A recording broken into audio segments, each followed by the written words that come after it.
எசேக்கியேல் தீர்க்கதரிசியின் புஸ்தகம் 44ஆம் அதிகாரம். பின்பு அவர் என்னை கிழக்குக்கு எதிரே பரிசுத்த ஸ்தலத்துக்கு புறவாசல் வழியே திரும்ப பண்ணினார். அது பூட்டப்பட்டிருந்தது.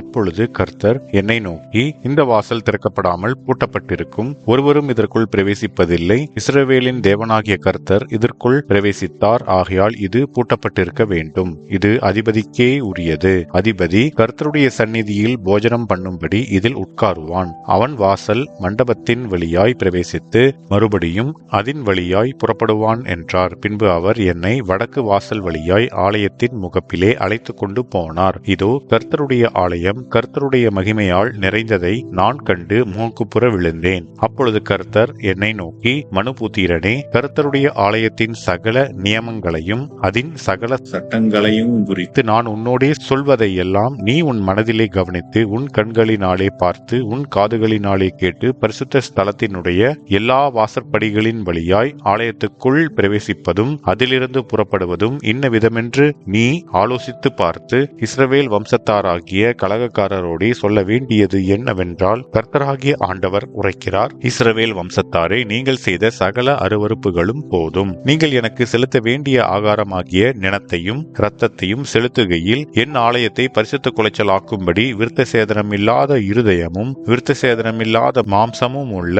அந்நிய புத்திரரை என் பரிசுத்த ஸ்தலத்துக்குள் இருக்கிறதற்காக அழைத்து கொண்டு வந்தீர்கள். நீங்கள் செய்த எல்லா அருவருப்புகளினாலும் அவர்கள் என் உடன்படிக்கையை மீறினார்கள். நீங்கள் என் பரிசுத்த வஸ்துக்களின் காவலை காவாமல் உங்களுக்கு இஷ்டமானவர்களை என் பரிசுத்த ஸ்தலத்திலே என் காவலை காக்கிறதற்காக வைத்தீர்கள். கர்த்தராகிய ஆண்டவர் சொல்லுகிறது என்னவென்றால், இஸ்ரவேல் புத்திரரின் நடுவில் இருக்கிற சகல அந்நிய புத்திரரிலும் விருத்த சேதனமில்லாத இருதயமும் விருத்த சேதனமில்லாத மாம்சமும் உள்ள அந்நிய புத்திரன் ஒருவனும் என் பரிசுத்த ஸ்தலத்துக்குள் பிரவேசிப்பதில்லை. இஸ்ரவேல் வழிதப்பி போகையில் என்னை விட்டு தூரமானவர்களும் என்னை விட்டு வழிதப்பி தங்கள் நரகலான விக்கிரகங்களை பின்பற்றினவர்களுமாகிய லேவியரும் தங்கள் அக்கிரமத்தை சுமப்பார்கள். ஆகிலும் அவர்கள் என் ஆலயத்தின் வாசல்களை காத்து என் ஆலயத்தில் ஊழியஞ்செய்து என் பரிசுத்த ஸ்தலத்திலே பணிவிடைக்காரராயிருப்பார்கள். அவர்கள் ஜனங்களுக்காக தகன பலிகளையும் மற்ற பலிகளையும் செலுத்தி இவர்களுக்கு ஊழியஞ்செய்கிறதற்கு இவர்கள் முன்பாக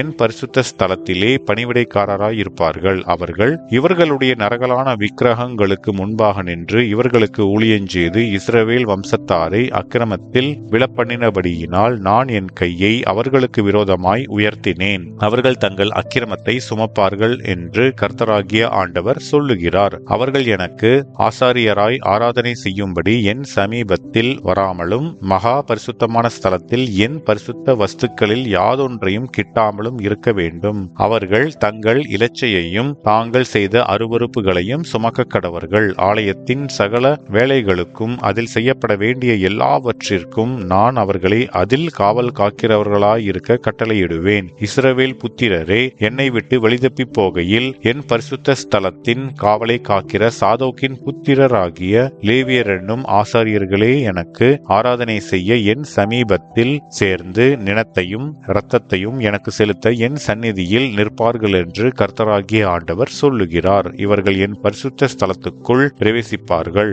இவர்களே எனக்கு ஆராதனை செய்ய என் பீடத்தை கிட்டி வந்து என் காவலை காப்பார்கள். உட்பிரகாரத்தின் வாசல்களுக்குள் பிரவேசிக்கிற போது சணல் நூல் வஸ்திரங்களை உடுத்திக் கொள்வார்களாக. அவர்கள் உட்பிரகாரத்தின் வாசல்களிலும் உள்ளேயும் ஆராதனை செய்கையில் ஆட்டுமயிர் உடுப்பை தரிக்கலாகாது. அவர்களுடைய தலைகளில் சணல் நூல் குல்லாக்களையும் அவர்களுடைய இடைகளில் சணல் நூல் சலடங்களையும் தரிக்க வேண்டும். வேர்வையுண்டாக்கத்தக்கதொன்றையும் அறையில் கட்டலாகாது. அவர்கள் வெளிப்பிரகாரமாகிய புறமுற்றத்திலே ஜனங்களிடத்தில் போகும்போது அவர்கள் தாங்கள் ஆராதனை செய்யும் சமயத்தில் உடுத்தியிருந்த தங்கள் வஸ்திரங்களை கழற்றி அவைகளை பரிசுத்த அறை வீடுகளில் வைத்து வேறே வஸ்திரங்களை உடுத்திக் கொள்ள கடவர்கள். தங்கள் வஸ்திரங்களாலே ஜனங்களை பரிசுத்தப்படுத்தலாகாது. அவர்கள் தங்கள் தலைகளை சிறையாமலும் தங்கள் மயிரை நீளமாய் வளர்க்காமலும் தங்கள் தலைமயிரை கத்திரிக்க கடவர்கள்.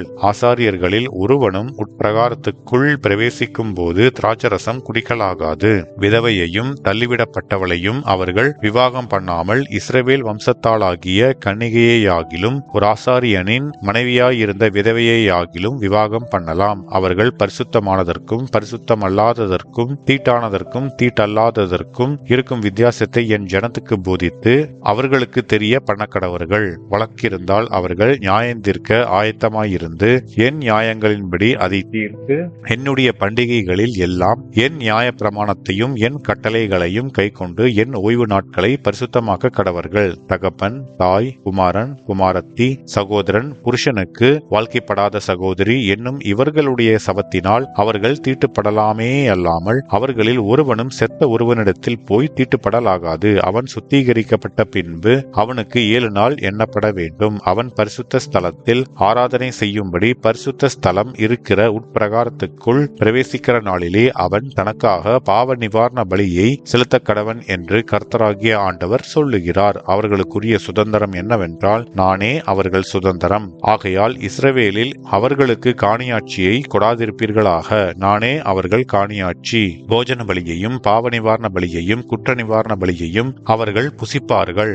இஸ்ரவேலிலே பொருத்தனை பண்ணப்பட்டதெல்லாம் அவர்களுடையதாய் இருப்பதாக. சகலவித முதற்கனிகளில் எல்லாம் முந்தின பலனும் நீங்கள் காணிக்கையாய் செலுத்தும் எவ்விதமான பொருள்களும் ஆசாரியர்களுடையதாய் இருப்பதாக. உங்கள் வீட்டில் ஆசீர்வாதம் தங்கும்படிக்கு நீங்கள் பிசைந்த மாவில் முதற்பாகத்தையும் ஆசாரியனுக்கு கொடுக்க கடவீர்கள். பறவைகளிலும் மிருகங்களிலும் தானாய் செத்ததும் உயிருண்டதுமான ஒன்றையும் ஆசாரியர்கள் புசிக்கலாகாது என்பதே. ஆமென்.